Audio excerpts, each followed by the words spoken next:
बिस्मिल्लाहिर्रहमानिर्रहीम, अस्सलाम वालेकुम। मैं हूं आयशा एहतशाम। पाकिस्तान का सबसे बड़ा शहर कराची इस वक्त बड़े मसाइल में घिरा हुआ है। वो शहर जो सबसे ज्यादा मुल्क को कमाई करके दे रहा है। इस शहर में ना ही कोई निजाम है और ना ही कोई काम है जिससे शहर कराची की आवाम खुश हो। बारिश आए या गर्मी की लहर हो, कराची का कोई पुरसाने हाल नहीं होता। कराची शहर की दुहाई की सुनवाई आज सुप्रीम कोर्ट रजिस्ट्री में चीफ जस्टिस ने कर दी। बिलाखिर चीफ जस्टिस ने कराची के बड़े केसेस को सुनते हुए आज कराची की इंतजामिया के छक्के छुड़ा दिए हैं। मेयर कराची को खुदा हाफिज कह दिया। Chief justice Pakistan justice Gulzar Ahmad की सरबराही में शहर में बिल बोर्ड गिरने से मुतालिक अज खुद नोटिस की समाअत हुई। इस मौके पर mayor Karachi Waseem Akhtar, advocate general Sindh, commissioner Karachi और दीगर आला हुक्काम अदालत में पेश हुए। सुप्रीम कोर्ट कराची रजिस्ट्री में बिल बोर्ड से मुतालिक तुमने अदालत केस की समाअत के दौरान chief justice Pakistan justice Gulzar Ahmed ने रिमार्क्स देते हुए कहा कि कराची को बनाने वाला कोई नहीं है। लोग आते हैं, जेब भरकर चले जाते हैं, शहर के लिए कोई कुछ नहीं करता। मुझे तो लगता है कि कराची के लोगों के साथ हुकूमतों की दुश्मनी है। बच्चे गटर के पानी में रोज डूबते हैं। चीफ जस्टिस ने यह भी कहा कि मेरी अपनी गाड़ी का पहिया भी गटर में चला गया था। Chief justice Pakistan justice Gulzar Ahmed ने सवाल किया कि बिल बोर्ड किसने लगाया था, जिस पर एसएसपी जनूबी शिराज नजीर ने जवाब दिया कि मुल्जिमान अशरफ मोतीवाला और दीगर के खिलाफ मुकदमा दर्ज कर लिया गया और इन्हें हम तलाश भी कर रहे हैं। जस्टिस इजाजुल एहसन ने तंज करते हुए कहा कि जो मुकदमा दर्ज हुआ है इसकी 5 साल तक तहकीकात चलती रहेंगी। चीफ जस्टिस गुलजार अहमद ने बरहमी का इजहार करते हुए ये भी कहा कि क्या वो समंदर के नीचे चले गए हैं। अदालत में फजूल बातें मत करो, जाओ और इनको आधे घंटे में ढूंढ कर लाओ। गुज़श्ता 5 बरसों की तहकीकात कराते हैं कि किस ने बिल बोर्ड्स लगाए हैं। चीफ जस्टिस ने ये भी रिमार्क्स दिए कि इमारतों पर इतने बिल बोर्ड्स लगे हुए हैं कि खिड़कियां बंद हो गई हैं, जबकि मकानों पर इश्तिहारात और बिल बोर्ड्स की वजह से हवा ही बंद हो चुकी है। हुकूमत नाम की कोई शय नहीं है, हर बंदा खुद मार्शल लॉ बना बैठा है। चीफ जस्टिस सिंध हुकूमत पर भी काफी बरसे और कहा कि सिंध हुकूमत की रिट आखिर कहां पर है। वज़ीर आला सिंध हेलीकॉप्टर पर जाते हैं, घूम कर वापस आ जाते हैं। लोगों की मौत का जिम्मेदार कौन है? शहर में सफाई का जिम्मेदार कौन है? चीफ जस्टिस ने एडवोकेट जनरल से मुकालमा किया और ये करते हुए कहा कि कोई है जो इस शहर को साफ करे। आपका आना जाना उस जगह से है जहां शहर साफ होता है। चीफ जस्टिस ने इसके बाद मेयर कराची के बारे में कहा कि मेयर कराची कहते हैं कि मेरे पास इख्तियारात नहीं है, तो अगर इख्तियारात नहीं है तो घर जाओ, क्यों मेयर बने बैठे हो। फिर मेयर कराची को तलब किया गया और मेयर वसीम अख्तर से कहा कि आप कब जाएंगे, तो मेयर कराची ने जवाब दिया कि 28 अगस्त को मुद्दत खत्म होगी, जिस पर चीफ जस्टिस ने रिमार्क्स दिए कि जाओ, जान छूटे शहर की। कराची के मेयर्स ने शहर को तबाह कर दिया है, कराची को बनाने वाला कोई नहीं है। चीफ जस्टिस ने बरहमी का इजहार करते हुए कहा कि लोग आते हैं, जेब भरते हैं और चले जाते हैं, शहर के लिए कोई कुछ नहीं करता। माफिया हुकूमतों को पाल रही है, हुकूमतें इस माफिया का क्या बिगाड़ेंगी? अगर कुछ किया तो हुकूमतों का दाना पानी बंद हो जाएगा। कराची में आज कराची वालों के दर्द की दवा करने के लिए चीफ जस्टिस ने हुकाम को आईना दिखाया है। कराची का मुस्तकबिल क्या होगा और कराची को आखिर किसने तबाह किया, अब इसका हल क्या है, इसी मामलात पर बात करने के लिए सिंध से बड़ी इंपॉर्टेंट शख्सियत ऑब्वियसली अपोजिशन लीडर हैं, पीटीआई से उनका ताल्लुक है, फिरदौस शमीम नकवी साहब हमारे साथ मौजूद हैं और यकीनन पीटीआई का एक बड़ा हिस्सा है कराची में। कराची वालों ने बड़ा ट्रस्ट किया है पीटीआई वालों को इस बार। बहुत शुक्रिया नकवी साहब प्रोग्राम में ज्वाइन करने के लिए। इतना बड़ा मैंडेट इस बार कराची वालों ने आपको दिया है नकवी साहब। कराची के मसाइल का कोई हल निकलता नजर नहीं आ रहा। मेयर पर, सिंध हुकूमत पर बहुत डिसअपॉइंटमेंट जो है वो शो कर दी है आज चीफ जस्टिस साहब ने भी। मुझे ये बताइए आप लोगों के पास क्या हल है कराची का? पावर्ड लोकल गवर्नमेंट का मतलब यह है कि सारे वो इदारे जो फेडरल गवर्नमेंट के अंडर हैं और जो डिस्ट्रिक्ट की गवर्नमेंट है उसको शहर कराची में खत्म करके एक मेयर के नीचे लाना लाजमी। इस सिलसिले में हमने एक लोकल बॉडी बिल ड्राफ्ट करके सिंध असेंबली में जमा कर दिया है और मैं समझता हूँ वही हमारे नजदीक पूरे सिंध के बल्दियाती निजाम का हल है। ये article 7, article 29, article 32 of the constitution के एन मुताबिक है और ये आर्टिकल 140A की रिप्रेजेंटेशन करता है। 7, 29, 32 जो आर्टिकल्स हैं वो fundamental rights of the people से भी डिस्कस करते हैं और स्टेट के बारे में और स्टेट के ऑर्गेनाइजेशंस के बारे में बात करते हैं। 140A ये कहता है कि हुकूमत तीन दर्जों की होगी, एक फेडरल गवर्नमेंट होगी, एक प्रोविंशियल गवर्नमेंट होगी और एक लोकल गवर्नमेंट होगी। और ये जो ऊपर की दो गवर्नमेंट्स हैं ये फैसिलिटेट करेंगी कि तीसरे टियर की गवर्नमेंट को administrative, financial and authoritative powers हों। इस वक्त शहर कराची के अंदर Karachi water sewerage board Sindh government के पास, सिंध बिल्डिंग कंट्रोल अथॉरिटी जो बिल्डिंग्स की तामीरात के वो कंट्रोल करती है वो सिंध गवर्नमेंट के पास, पहले कराची बिल्डिंग कंट्रोल होती थी। जो कराची की पब्लिक ट्रांसपोर्ट का निजाम है वो सिंध मास ट्रांजिट अथॉरिटी हो गई, सिंध गवर्नमेंट के पास। जो सीवरेज का निजाम है वो भी कराची वाटर सीवरेज बोर्ड के पास। जो कूड़ा उठाने का निजाम है उसके लिए उन्होंने Sindh solid waste management authority बना दी, वो भी सिंध गवर्नमेंट के अंदर। कराची के मेयर के पास न DHA है, न कैंटोनमेंट एरियाज हैं, न LDA है, न MDA है, न KPT है, न सिविल एविएशन के इलाके में जो जमीनें वो हैं, न पोर्ट कासिम अथॉरिटी की जमीनें। जब ये सारी चीजें एक शहर के अंदर से टुकड़े करके कीमा कर करके मुख्तलिफ लोगों को दे दी जाती है तो एक मरबूत निजाम इस शहर के अंदर मुमकिन ही नहीं। तीसरी चीज ये है कि जो मेयर कराची साहब की हम समझते हैं खामियां रही कि वो ट्रांसपेरेंसी और गवर्नेंस का मुजाहिरा नहीं कर सके। वो ये साबित नहीं कर सके कि उन्होंने आज तक वो बजट का जिक्र नहीं किया कि उनको दरअसल कराची चलाने के लिए कितने पैसे चाहिए जिससे कराची को एक अच्छे शहर और निजाम के लिहाज से चलाया जा सके।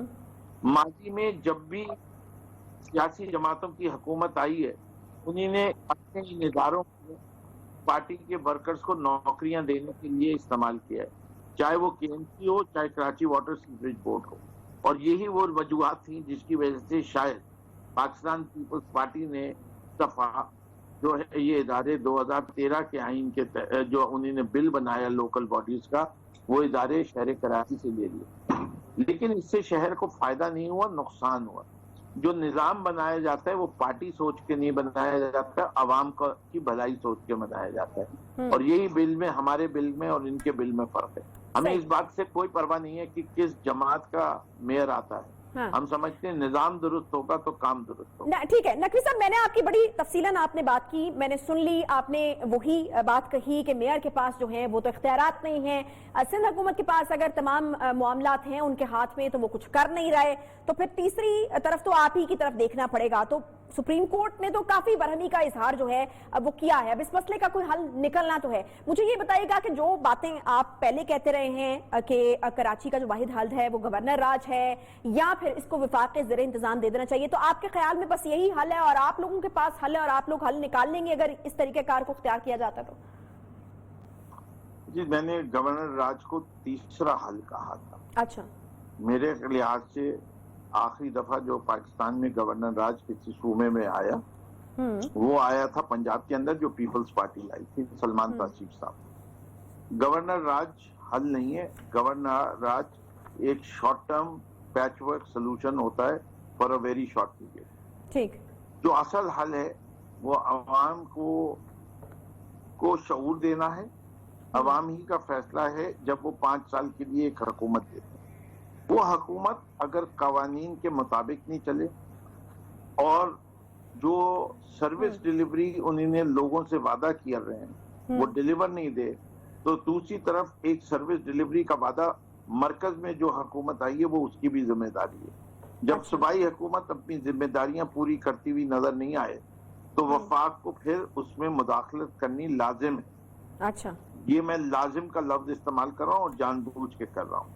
अब वफाक को क्या एक्शन देने चाहिए? मेरे लिहाज से वफाक को एक आर्टिकल है 149(4) जिसके अंदर वफाक डायरेक्शन दे सकता है सिंध की हुकूमत को कि ये काम करो, और वो लाजिम और मलजूम है कि सिंध हुकूमत वो काम करे। मैं समझता हूँ कि सबसे पहले वफाक को वो डायरेक्शन देनी चाहिए सूबा सिंध को कि जैसे मैं एक मिसालन कह रहा हूँ कि कराची के 500 मिलियन गैलन की पानी की शॉर्टेज है कि 200 से 250 260 मिलियन गैलन का K4 का मंसूबा मुअत्तल हुआ है। वफाक ऑर्डर करे कि ये 3 साल के अंदर आपको मुकम्मल करना है हर या 2 साल में मुकम्मल करना है। अच्छा। या कराची में बसों का निजाम सही नहीं है तो वो ये कहें कि अगले इस साल के अंदर अंदर आपको 3000 नई बसें कराची में डालनी है, या आपने सारी बसें जो हैं वो सड़कों पे पार्क होती हैं, आप कम से कम 5 बस डिपोज बनाइए और ये बसें जो सड़कों पे पार्क हो रही हैं इसको बंद कीजिए। ठीक है। या ये है कि नालों की सफाई के साथ साथ ये इंश्योर करें कि नालों में कूड़ा नहीं डाला जाए, जिससे कि ये हर साल 100 करोड़ रुपए खर्च होते हैं कूड़ा निकालने के लिए नालों में, जिसके लिए सिंध सॉलिड वेस्ट मैनेजमेंट अगर अपना काम सही तरीके से करे तो कोई कूड़ा नहीं डलेगा नालों में, तो उसकी वजह से नाले क्लॉग नहीं होंगे और ये बारिश का जो हर साल मसला होता है ये मसला नहीं पैदा होगा। तो वफाक को 2, 3, 4 मौजूआत के ऊपर डायरेक्ट डायरेक्शन देने, जैसे PFC है, हर सूबे में डिस्ट्रिक्ट वाइज फंड भी डिस्ट्रीब्यूट होने चाहिए। सूबा तो NFC के जरिए फंड ले लेता है, जैसे सिंध को 58.4% सूबों को फंड मिलते हैं, उस 58.4% में से 27.7% जो है वो सूबाई सिंध को मिलते हैं। अब जो सिंध को ये अच्छा, मुझे नकवी साहब ये बताइएगा, ये जो आपने कहा कि आइन के मुताबिक जो है आप लोग डायरेक्शंस दे सकते हैं, उनका सूबा है वो चला रहे हैं, ऑब्वियसली उनका स्टेक है, अगर वहां पर काम नहीं होता तो जिस तरह आज सुप्रीम कोर्ट ने बरहमी का इजहार किया है तो उंगली भी ऑब्वियसली उनके ऊपर उठती है। बट उनका मौक़िफ ये होता है नकवी साहब कि आप लोगों ने जो कराची के लिए पैकेज तय किया था या जो पैसे तय किए थे आप वो दे दीजिए, ये काम हम सारे जो है वो खुद ही करा लेंगे, हमारे पास फाइनेंसेस नहीं है। तो मुझे ये बताएगा कि जो वफाक ने पैकेज देना था कराची के लिए उसका क्या बना?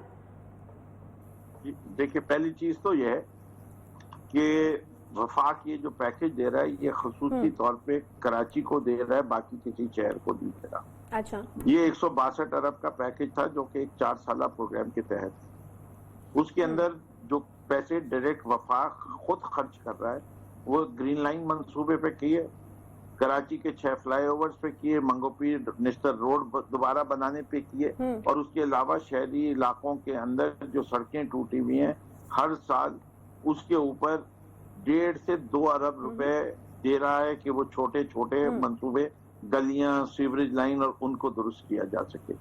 इस साल के 1.5 से 2 अरब भी दे दिए गए, 6 जो फ्लाईओवर थे वो भी बन गए, जो कि फेडरल सिग्नल फ्री कॉरिडोर बन गया है नागन चौरंगी से गुरु मंदिर तक। जिस सफर में लोगों को 1.5 से 1.5 घंटा लगता था अब वो 25 मिनट में हो जाता है, ये टाइम सेविंग हुई।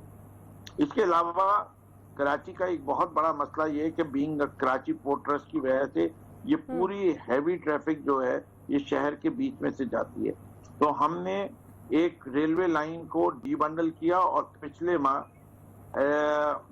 इकोनॉमिक कोऑर्डिनेशन कमेटी ECC ने वो मंसूबे को अप्रूव कर दिया है, और ये 71 बिलियन रुपए का मंसूबा है जिसमें KPD से लेके पिपरी तक एक लाइन डालने की, railway line, two way railway line डालने की जो कि कार्गो ट्रैफिक को डील करेगी, वो डाली जा रही है। ये मंसूबा जैसे ही अप्रूव होता है मैं समझता हूँ 1.5 से 2 साल के अंदर मंजूर हो जाएगा। इसके अलावा लियारी एक्सप्रेसवे को स्ट्रेंथन करके ट्रैफिक के लिए खोला जाए, हैवी ट्रैफिक के लिए, क्योंकि वो शहर के बीच में से ना जाए, उसके ऊपर भी काम हो रहा है। हम समझते हैं, हमने डिमांड की हुई है फेडरल गवर्नमेंट से, वो अभी तक नेशनल हाईवे अथॉरिटी ने एक्सेप्ट नहीं की और उस पर डिबेट चल रही है कि जो नॉर्दर्न बाईपास सड़क कहलाती है वो इस वक्त 2 लेन रोड है, उसको 4 लेन रोड किया जाए। हम समझते हैं ये सारे मंसूबे अगर होते हैं तो ये 162 अरब रुपए होते हैं। इससे बुनियादी तौर पे कराची की ट्रैफिक के मामलात को, और इसके अलावा वफाक ने कमिट किया हुआ है कि 50% जो भी K4 का खर्चा आएगा वो वफाक देगी। इसके अलावा S3 के मंसूबे के लिए भी वफाक ने कमिट किया हुआ है सिंध गवर्नमेंट को कि 50% वो देगी। इसके अलावा TP4 जो एक प्लांट है, यानी अभी कमिट किया हुआ है और अभी ये पैसे जो हैं वो देने हैं। नकवी साहब बहुत शुक्रिया, शहर रजा साहिबा में ज्वाइन कर चुकी हैं पीपल्स पार्टी की सीनियर रहनुमा, बहुत